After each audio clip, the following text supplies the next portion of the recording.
생생하게 상생하며 YTN 라디오 생생경제. 안녕하세요. YTN 라디오 생생경제 김혜민입니다. 정부가 제출한 470조 5천억 원 예산에서 5조 원 이상이 삭감된 가운데 여야가 내년도 예산안을 통과시켰습니다. 줄어든 예산은 취업 성공 패키지와 청년 내일 채용 공제 등 일자리 예산 6천억 원과 남북 경제협력 예산 1천억 원 등입니다. 5조 원 이상 줄이는 대신 경제 활성화와 일자리 확대, 지역 균형 발전 등을 위한 사회 간접 자본 시설 투자는 확대 조정됩니다. 우리를 위해 쓸 돈이니 어떻게 조정돼야 하는지 알아야죠. 그리고 우리가 꼭 알아야 하는 또 한 가지가 있습니다. 내년도 국회의원 세비가 전년 대비 1.8% 인상했습니다. 그래서 앞으로 일반 수당은 월 663만 원에서 675만 원으로 연봉이 올해 1억 4천만 원 수준에서 1억 6천만 원대로 증가하는 셈입니다. 우리나라 국회의원 연봉은 1인당 GDP의 5배 수준으로 OECD 국가 중 3위를 차지하고 있습니다.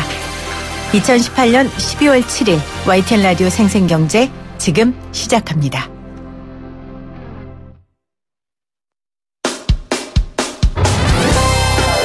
가불의 경제학이 아닌 상생의 경제학을 말하는 경제방송 YTN 라디오 생생경제.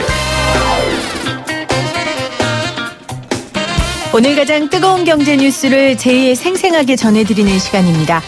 중국 화웨이의 최고 재무 책임자 체포 소식으로 뉴욕 증시가 종일 휘청거렸습니다. 화웨이 악재라고 부르는데요.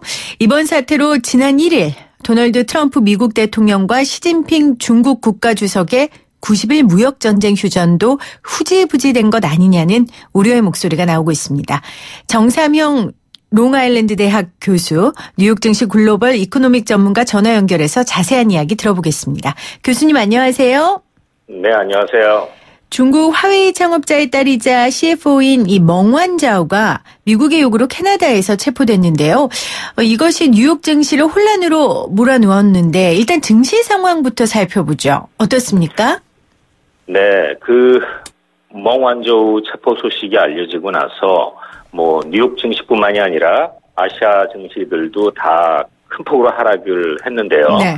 우선 홍콩 증시, 이 홍콩의 항생지수가 2.5%가량 빠졌고 상해 지수도 1.6% 이상 빠졌고 우리 증시도 많이 내렸죠. 1.5% 이상이 내렸는데 제가 이렇게 보니까 조금 재미있는 게 미국 증시, 미국의 3대 지수 다우, S&P, 나스닥은 그 아시아 증시가 빠진 거 대비해서는 결과적으로는 그렇게 큰 폭의 하락은 없었습니다. 0%대 어느 정도 보합을 유지했는데 이제 시장에서 나오고 있는 얘기가 결과는 보합이었지만 장 마감할 때는 보합이었지만 그 장중에는 큰 혼란이 있었다. 그 변동성에서 롤러코스터를 탔었다. 그런 얘기가 나오고 있어서 굉장히 불안해하고 있는 것 같습니다. 네. 일단은 미국이 화웨이 CFO를 체포한 진짜 이유를 좀 알고 싶은데요. 먼저 화웨이가 어떤 기업인지 소개를 좀 해주시겠어요? 네, 화웨이 많이 우리 청취자 여러분들께서도 들어 알고 계실 테지만 세계 최대 통신 장비 업체입니다. 네. 지금 현재 매출 규모로는 세계 최대고 물론 그러니까 스마트폰까지도 지금 생산을 하고 있고 네. 중국에서 아주 자랑하고 있는 중국 기술의 선진화에 상징되는 기업 중에 하나고요. 지금 화웨이의 부회장 멍완조우라는 분은 쉽게 얘기해서 우리나라로 치면 삼성의 이건희 회장 정도의 위치다. 그렇게 보면은 네. 가장 이해가 빠를 것 같습니다. 그 창업자이자 지금 회장인 런정페이 회장의 딸이고 네. 지금 현재 직책은 CFO죠. 최고 재무 책임자, 글로벌 최고 재무 책임자를 맡고 있고 그러니까 명실상부한 화웨이 그룹의 2인자이자 상속인으로 지금 여겨지고 있는 분입니다. 네. 이분이 갑자기 언론에서 보면 갑자기죠. 갑자기 이제 밴쿠버에서 체포가 됐는데 캐나다 사정 당국에 의해서 체포가 됐는데 캐나다가 체포하고 싶어서 체포한 게 아니라 미국에서 캐나다한테 네. 체포를 요청을 했고 그다음에 이제 미국으로 인도할 예정에 있다고 합니다. 네. 그 이유는 지금 겉으로 드러난 이유는 그 화웨이가 그동안 그 미국이 제재하고 있었던 이란, 큐바, 수단, 시리아 등등의 북한도 여기 물론 포함됩니다. 네. 그 금수 조치를 계속 위반해 왔다.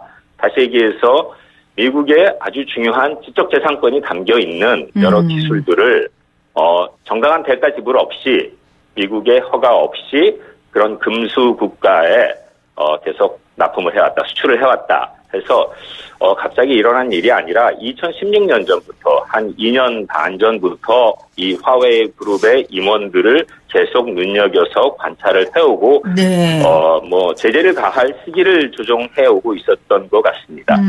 지금 교수님께서 겉으로 드러난 이유는이라고 한 두세 번 말씀하셨어요. 네. 그러면 겉으로 드러나지 않은 진짜 이유가 있습니까?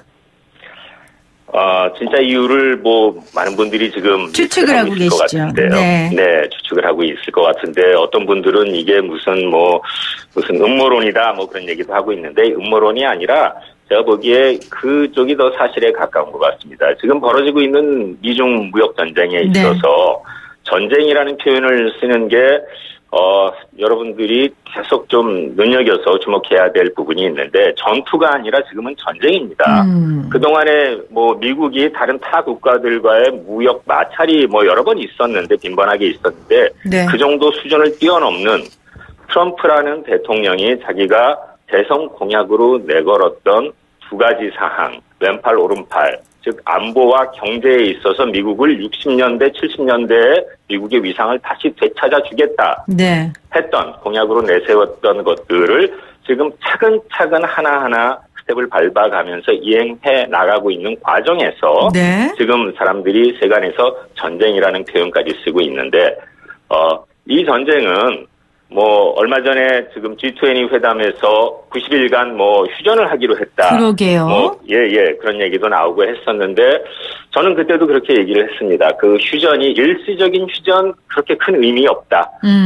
미국은 본인들이 원래 계획했던 대로 갈 길을 갈 것이다. 그게 언제까지냐? 최소한 트럼프 대통령의 임기까지는 갈 것이고 그가 재선한다 그러면은 앞으로 한 7년 남아 있다.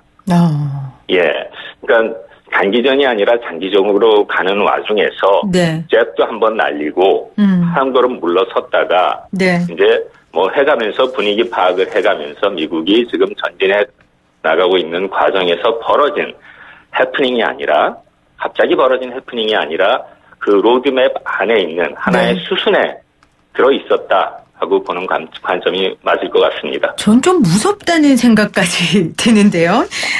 트럼프가 본인의 공약, 안보와 경제 분야에 있어서 미국의 화려한 부활을 위한 로드맵 안에 이 모든 과정이 들어가 있다라고 말씀을 하시니까 좀 오싹한 기분도 드는데 지금 교수님 말씀하신 것처럼 아까 휴전 합의 이야기하셨었잖아요.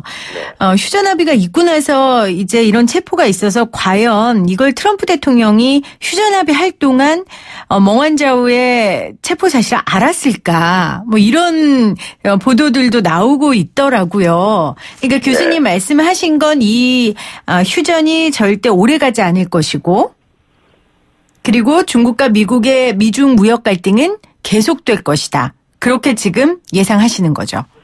네, 계속이 뭐 영원히 지속된다는 얘기는 아니고요. 네.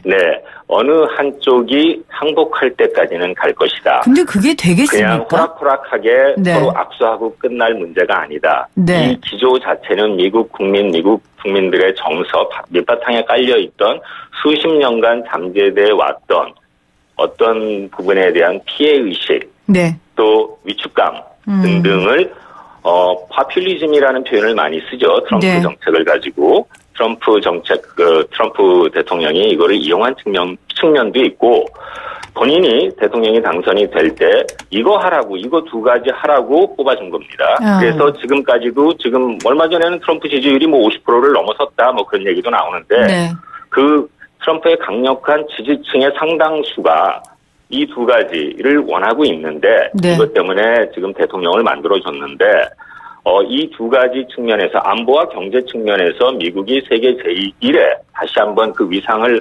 되찾으려면은 그 주변에 그 바탕에는 중국을 잡는 거.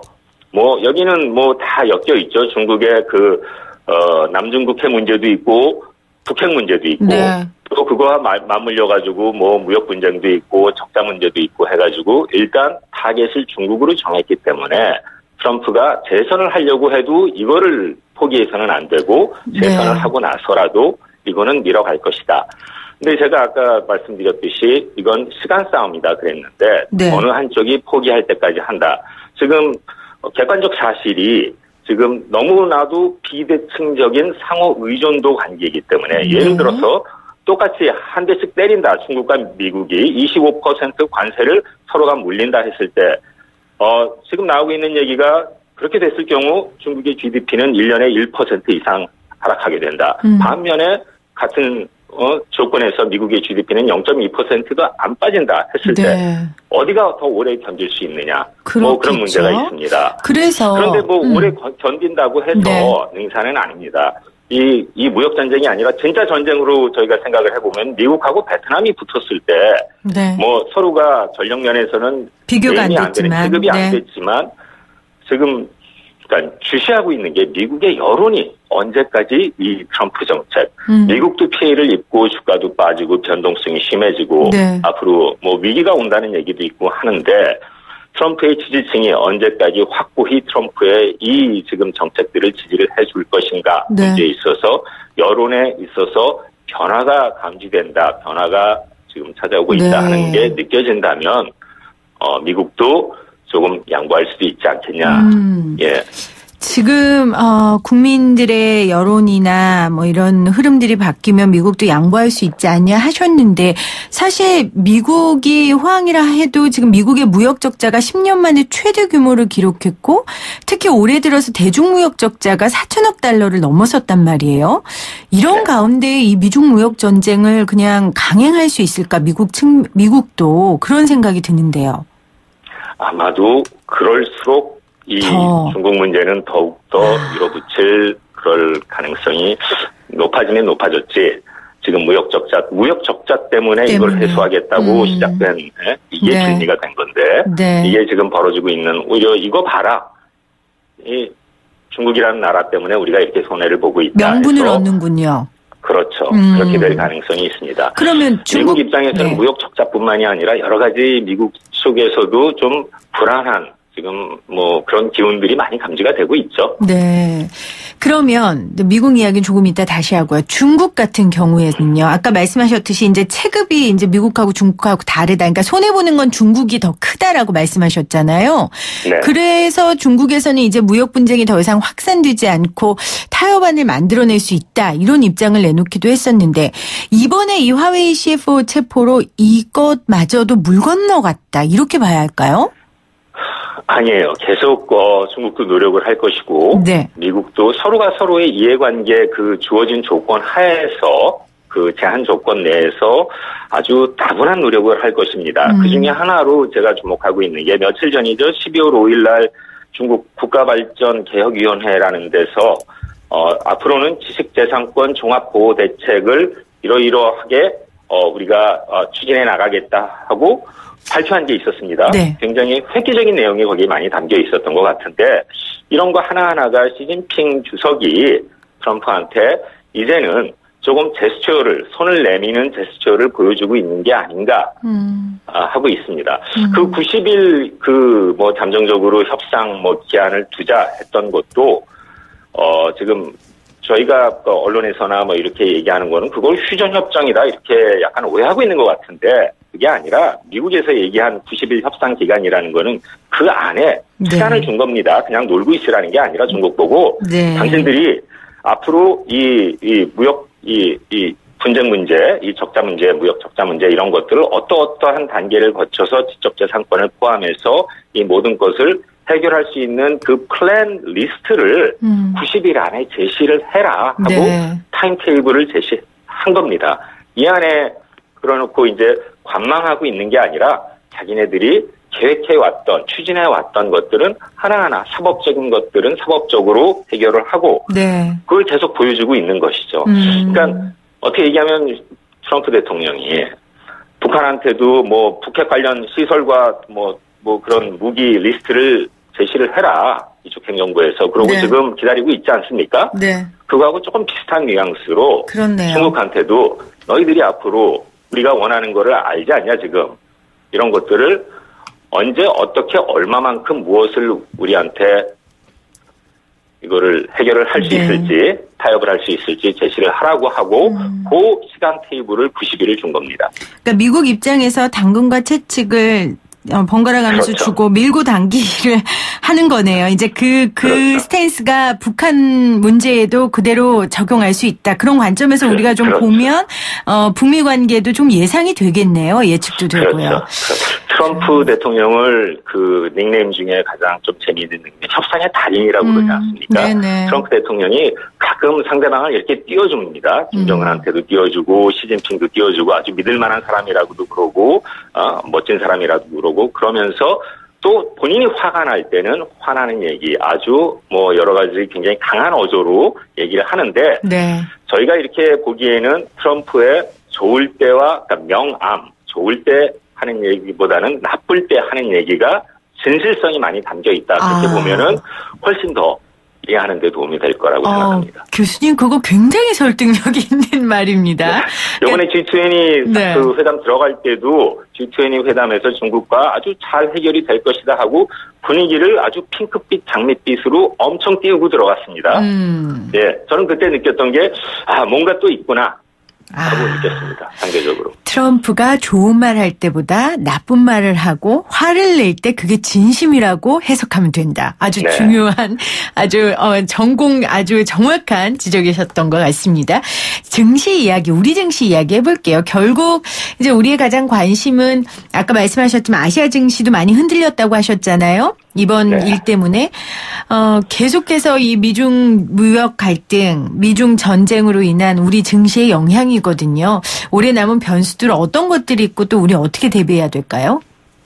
변수가 일단 대내외적으로도 여러 가지가 있죠. 그중에 제일 중요한 거가 지금 다루고 있는 미중 무역 갈등 문제고 네. 그다음에 또 비슷하게 중요한 문제가 미국이 금리를 어떤 속도로 언제 그렇죠. 얼마만큼 올리느냐 네. 이제 그 문제가 남아 있고 또 하나가 지금 진행되고 있는 브렉시트이 어떤 방향으로 영국이 어떤 방향으로 유럽과 이별을 할 것인가 이제 등등을 봐야 될 것 같습니다. 그 밖의 문제들 유가가 어떻게 되고 금값이 어떻게 되고 등등은 요거 세 가지하고 맞물려 있습니다. 지금 네. 요 큰 그림에서 이 세 가지 사안이 어떤 방향으로 어떻게 흘러가느냐에 따라서 다른 여러 가지 요소들이 따라오게끔 돼 있는데 네. 그런 것들을 면밀히 관찰을 해야죠. 물론 너무 좀 형식적인 얘기긴 하지만 모든 정보는 모든 사건은 되게 랜덤하게 왔다 갔다 하는 게 아니라 이렇게 몰리는 순간이 있습니다. 네. 정보가 중요한 정보가 언제 더 몰려가지고 증폭되느냐.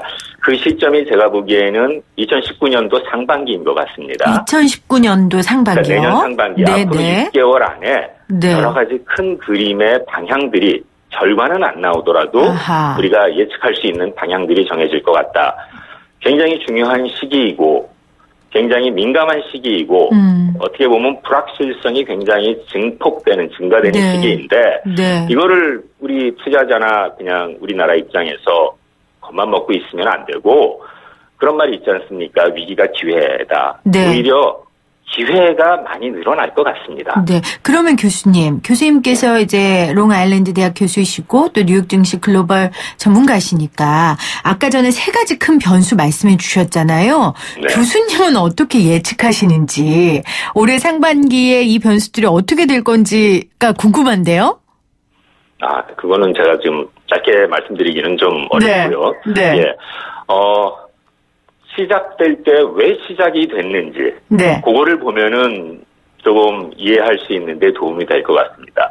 지금 벌어지고 있는 지금 현실만 생각하시지 마시고 네. 보시지 마시고 이 과거 이 문제가 무역 전쟁도 그렇고 미중 간의 관계도 그렇고 브렉시트 문제도 그렇습니다. 이게 어떻게 해서 발단이 됐고 그냥 갑자기 뜬금없이 하늘에서 떨어진 문제들이 아니라 네. 수십 년간 브렉시트 같은 경우는 어떻게 보면은 수백 년간 쌓아 있었던 유럽이라는 대륙과 영국이라는 섬나라지만 자기네들은 대영 제국이라고 자부해왔던 나라 네. 사이에 그 긴장 관계를 끊임없이 거기서 이거를 어떻게 도출을 해야 되고 어떻게 해결을 해야 되느냐 문제를 지금도 풀려고 하는 과정에서 생긴 거기 때문에 네. 그런 것들을 조금 이해를 하면은 하려고 하시면은 조금 문제를 푸는데 너무 어려운 얘기인가요? 어려우니까 전문가한테 여쭤봤죠. 근데 교수님 말씀하신 것처럼 뭐 전 세계 경제를 흔들 수 있는 변수들이니까 아마 전화로 단순하게 예측을 하시는 건 조금 제가 무리한 질문을 드린 것 같습니다. 그럼 다음번에 스튜디오에 오셔서 그때 말씀해 주시죠. 다음에 오시면. 네. 예.